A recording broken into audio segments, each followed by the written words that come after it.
You're listening to an Airwave Media Podcast.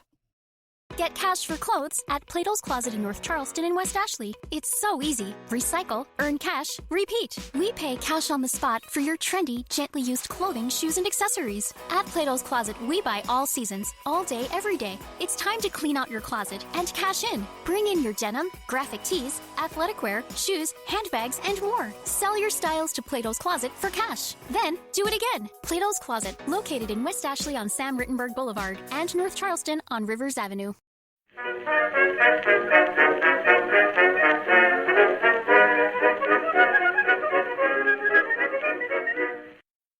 Hello everyone and welcome to History of the Second World War episode 28, the Third Reich part 14, Work, Work, Work. This week, a big thank you goes out to Gary and Michael for choosing to support this podcast on Patreon, where they now get access to special ad-free versions of all of these episodes, plus special members-only episodes released once a month, like the most recent episode which took a deep dive into what the Japanese plan to do against the American Navy in the case of a war in the Pacific. If that sounds interesting to you, head on over to historyofthesecondworldwar.com/members to find out more information. Last episode covered some of the economic policies put in place after 1933 by the Nazi government, policies that would cause some of their own problems. This episode, we will first discuss the work creation programs that were put in place during 1933 to try and find a way to address the massive unemployment problems that were present in Germany at this time due to the events of the Great Depression. Work creation efforts were an interesting topic when it comes to the discussion of actions of the Nazi government because they did not really play any role in the party's platform before January 1933, and work creation would only really become a priority for a few months. Part of the work creation effort would be consumed by the second topic of this episode, rearmament. Rearmament had been and always would be a priority for the Nazi leaders, and their goal was to get the German army back to a point where it could compete with others in Europe as quickly as possible. And the idea was that this would then give Germany the political and military power to start reasserting itself and allow it to start making territorial demands and then perhaps even territorial seizures. Obviously, these actions would most certainly prompt a response, and so there would be efforts as rearmament progressed to try and make the German economy far more self-sufficient and to prepare it for a time when perhaps they were cut off from some of their external sources of goods. Even before the events of January 1933, unemployment in Germany was a huge problem. There would be 6 million workers out of work during this period, which caused great hardship for many in Germany. There were several attempts by the government to try and address this problem, but given the general instability of governments during the first years of the Depression, it was difficult for a coherent strategy to emerge. The last effort would be made by General Schleicher during his very brief period as Chancellor before being removed in late January 1933. However, before he was removed, he would be able to get full funding for his work creation programs. These programs would be debt-financed, which meant that additional government spending over the annual budget to a sum of about 500 million Reichsmarks would be put in place. Because Schleicher was able to guarantee the funding for this program, when Hitler took up his office as Chancellor, he would inherit a fully funded program that was simply waiting to be executed. This money and much more would be spent during the first 6 months of the Nazi regime. However, the program that would eventually be implemented would have some issues that would reduce its ability to provide lasting benefits. Before I dive into these problems, I do want to remind everybody that the actual efficacy of these job creation programs was a hotly debated topic among many national leaders and economists. Some believed that they were the best way to jumpstart an economy and to guarantee income for workers, which is why they would be tried in the United States and France. But there were others that believed that such programs just threw money away and resulted in little lasting benefit, which is why they would not be created in places like Great Britain. It should also be said that programs put in place in the United States and France had less than inspiring results, kind of like the ones in Germany. However, the efficacy of those other programs had little bearing on some of the mistakes made in the German program. First, instead of creating entirely new spending budgets for some of these work creation programs, the German government instead used funds gathered together from local governments. This allowed the funds to be used on large national work creation initiatives, but resulted in a reduction of local efforts to accomplish the same goals. Second, there was a lot of disorganization about how and when the funds were used, There was little overall planning for the best way to use them, and so some money was squandered on various plans created by different leaders that contradicted the plans of others. Third, and finally, no small amount of money would disappear, if not into new jobs for people, but instead to black holes of military spending. Rearmament was of course very expensive, and so even from the money Schleicher initially allotted to the program, almost $200 million would be spent on the military in some form. They did still reduce the number of unemployed workers, but not as efficiently as what might have otherwise been accomplished. Overall, the unemployment figures in Germany would peak at 6 million during 1932 and would drop to 4 million in the summer of 1933, and then be less than a million by 1936. However, much of this employment would only be possible due to the massive increase in military spending and the work that the spending created in the armaments industries. It is also buoyed by just the general improvement of the worldwide economy in the years after 1933. When looking back on the actual work done by these specific job creation programs, it was generally too haphazard and poorly organized to produce real economic recovery by itself in many areas of Germany, and so those external improvements would be critical to the German economic recovery as a whole. One of the big moments for the work creation programs was the May Day events that occurred all over Germany on May 1st, 1933. A few episodes back, we discussed how these events played a role in the Nazi suppression of the labor unions. First, they reached out to workers all over the nation on May 1st, resulting in large parades, and then the very next day, they arrested many union leaders and began a serious crackdown on union activity. May Day would also be used as a launching point for a new round of work creation programs, an idea that was advocated for by Reich Labor Minister Franz Selt. Selt was one of the ministers from the nationalist parties, but he was very enthusiastic about the new labor creation initiative, particularly the one that he created, the Reinhardt program. The Reinhardt program was the largest work creation package created up to that point in Nazi Germany, and its goal was to create work for around 500,000 Germans for around a year. It would be officially unveiled on June 1st, and it would cost more than 1 billion Reichsmarks in total. There had been many discussions about how this money could best be used, and there was never a firm agreement among Nazi leaders as to the best course of action. This resulted in there being a variety of initiatives within the program, but some of the largest involved land reclamation projects all over Germany.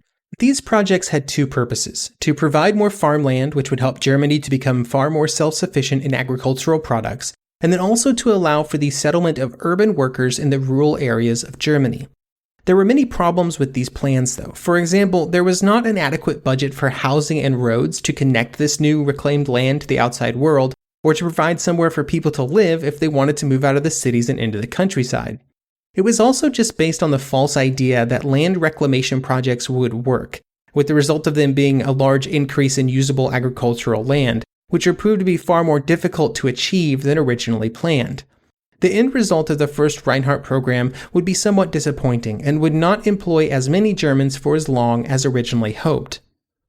Certainly the most recognizable and lasting result of these work creation programs was the Autobahn. However, the relationship between this large construction project and the number of unemployed workers that it employed in Germany is negligible. Hitler loved the idea. He put Fritz Todt to work on making the massive road network a reality. 5 billion Reichsmarks would be allocated for the process, to be used over 5 years, with the goal of creating 6,000 kilometers of roads. All of this effort only created less than 1,000 jobs in 1933, though, and a year later that number would only be 38,000, which essentially equates to a rounding error in the millions of Germans that were unemployed when the project began.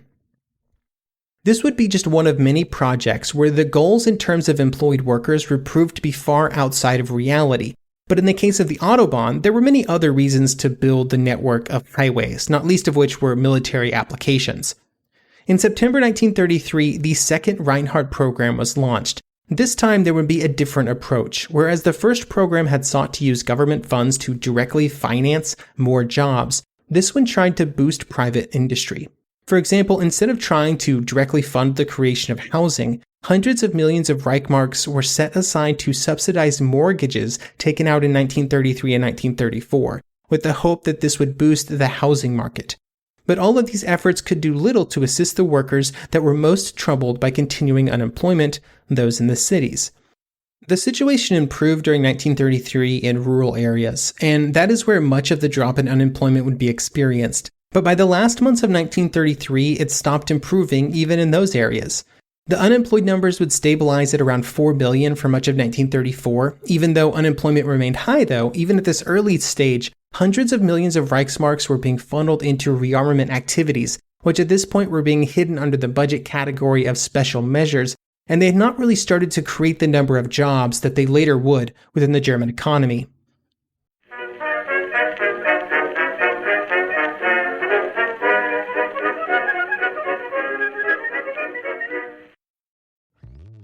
Hello, saver.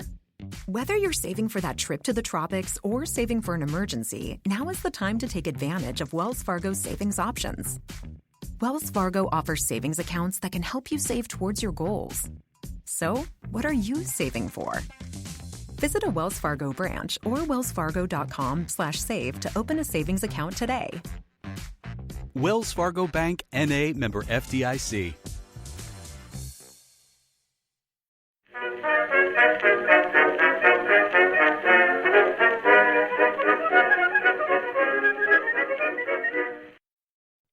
Rearmament had always been a goal for most German political parties practically since the Versailles Treaty had been signed. The nationalist parties, the Nazis, even the communists, whose rearmament plans of course looked quite different. This meant that within the German government and within the German army, an eye had always been to the future when rearmament could begin. However, it was only after Hitler came to power that concrete steps were taken towards transitioning rearmament from a dream for the future to a reality of the present. Hitler's policies essentially demanded it. He wanted to be aggressive with other nations diplomatically and economically, and he wanted to expand German influence decisively, and for that, the German army might be required. Or as Hitler himself would say, the future of Germany depends exclusively and only on the reconstruction of the Wehrmacht. All other tasks must cede precedent to the task of rearmament. In any case, I, Hitler, take the view that in future, in case of conflict between the demands of the Wehrmacht and the demands of other purposes, the interests of the Wehrmacht must in every case have priority. Rearmament would be one of the primary drivers in a massive increase in government spending between 1928 and 1935, spending that would increase by 70%, almost entirely due to military-related spending. Soon after the Nazi leaders were in power, Schacht would propose a budget of 35 billion Reichsmarks to be spent over the course of 8 years on the military. This comes out to a roughly 4.4 billion per year, or between 5 and 10% of Germany's GDP at this point. For comparison, the average spending of the Reichswehr during the Weimar years had been measured in the hundreds of millions. While 4.4 billion per year seems like a lot, it quickly became apparent that the actual control that Schacht or anybody else in the government could exercise over military spending was limited. General Blomberg, the Minister of Defense, would present almost any number that he wanted to, and if Schacht attempted to bring it lower, Blomberg would simply escalate the matter to Hitler, who would always support the military. This was problematic because even just the first set of estimates, that 4.4 billion Reichsmarks per year, required some creative methods to produce the money. Given the state of the German economy and its relations with foreign creditors, it was simply impossible to either tax this value out of the German people or to borrow it from foreign sources, and so Schacht got creative. How this was done was through the creation of a company whose German name abbreviated to MEFO, M-E-F-O. It has a big, long German name that I'm not going to have a go at, but what is important is that it was a corporation created solely for the purpose of Schacht's plans. The new company was given a total of 1 billion Reichsmarks from 4 of the largest German industrial leaders. They did this because they were guaranteed by the government that the money would be repaid in 5 years with interest. Then armament contracts were funded via IOUs from this MEFO company, which again only existed to facilitate these transactions. The MEFO bills, as they were soon called, were then accepted by all German banks, and since they were guaranteed by the government and they had an interest rate associated with them, they became something of an investment item. They could also be redeemed at any time from government banks, which made them safe investments. This created a situation where these bills became almost like a second currency, although one that was created strictly based on the creation of physical goods, mostly armament production. Now, if all of these bills would have been redeemed at one time, there would have been some serious problems. But because there was an interest rate tied to them and a general faith in the government to honor them, they became investment vehicles. Now, when their 5-year term started to expire in 1938, there would be some real challenges. But from their introduction in 1934, it allowed the German government to finance vastly more rearmament than it otherwise would have been able to. The government was able to get so much support and cooperation from the large armament firms, partially due to their policies of keeping wages suppressed, keeping unions out of the equation, and allowing the armament industry profits to soar. When this massive amount of funding began to be funneled into rearmament, Germany was suddenly on the clock. There was a limit to what they could do in terms of keeping the spending and the results of that spending secret from other nations. The information simply would get out eventually. The first step in a public announcement was an opportunity presented by the Geneva disarmament talks in October 1933. During the discussion, the announcement was made that Germany was withdrawing from both the disarmament discussions and the League of Nations. The reason provided was that Germany was no longer willing to be forced into a second-class status among nations in terms of military strength. While rearmament would not officially be announced until 1935, during 1934 it started to become simply too difficult to hide everything that was happening. Then in 1935 it was openly announced that Germany was both rearming and that it would begin to implement conscription. There was real concern from some German leaders that this announcement would prompt immediate military intervention. Goering and Blomberg would, for example, begin looking at plans to defend from French and Polish invasions, neither of which would actually occur. Not for the last time, when presented with an opportunity to firmly punish Germany for breaking an international law or an international agreement, in this case, the Versailles Agreement, France and other nations would do little. After the announcement, German rearmament was accelerated and also took on much greater importance, as there was constant concern that the German military had to be ready to meet any action that might be taken against it. This also played into one of Hitler's long-term economic goals for Germany, which was to become economically self-sufficient, or at least as much as possible. This was simply not possible in 1933, which is what led to so many trade agreements being signed with various other nations. In those agreements, Germany was trying to surround itself with trade partners that would meet many of its needs in the case of a fallout with some of its larger trading partners, like Great Britain. The largest issue with these agreements was that many of the nations that Germany was working with simply did not have the economies to absorb very many German-produced goods. This made it challenging to find perfect trade partners, but was all secondary to the long-term goal of self-sufficiency anyway, or to use the economic term, autarky. A discrete plan would be put in place in 1936 to achieve this autarkic goal, and Hitler would announce the plan in September of that year. It sought to make Germany entirely self-sufficient in certain key goods within 4 years, mostly to prevent the kind of economic warfare that had been used so successfully against the nation during the First World War. This meant investing huge sums of money into the manufacturing of goods and the substitutions of some goods that were simply unavailable and that Germany did not have easy access to. For example, synthetic rubber and oil. The implementation of this plan would also be an important turning point for who was in control of the German economic decisions. Schacht was against the plan, as he felt that the benefits gained from such actions were simply not worth the cost, either to the German treasury or to the German political standing in Europe. However, Hitler was not interested in debating the topic, or as Germany and the Second World War Volume 1 would say, quote, Hitler himself dismissed any objections to the program, especially with regard to still insufficiently developed production methods or deficient technical installations. Instead, he declared it to be industry's task to overcome any possible obstacles to production, and in this connection to prove its much vaunted private enterprise flexibility. Instead of Schacht, the program would be put under the control of Goering, and this represented that turning point that I was talking about, where Goering would completely take over most of the economic planning activities within the Third Reich, something that he had been trying to do for years. This shift was made official on October 22, 1936, when Goering was put in control of imports, exports, foreign exchange, and some other economic actions.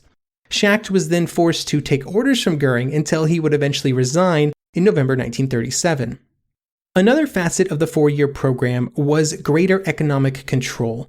To try and meet the objectives of the program, it was necessary after 1935 to find ways to more intensively use the available labor pool. This meant longer working hours for those in certain industries and the greater utilization of mechanization where possible. It also meant a reduction in manpower available for the creation of consumer goods, which would cause serious issues for German citizens who were unable to buy many products.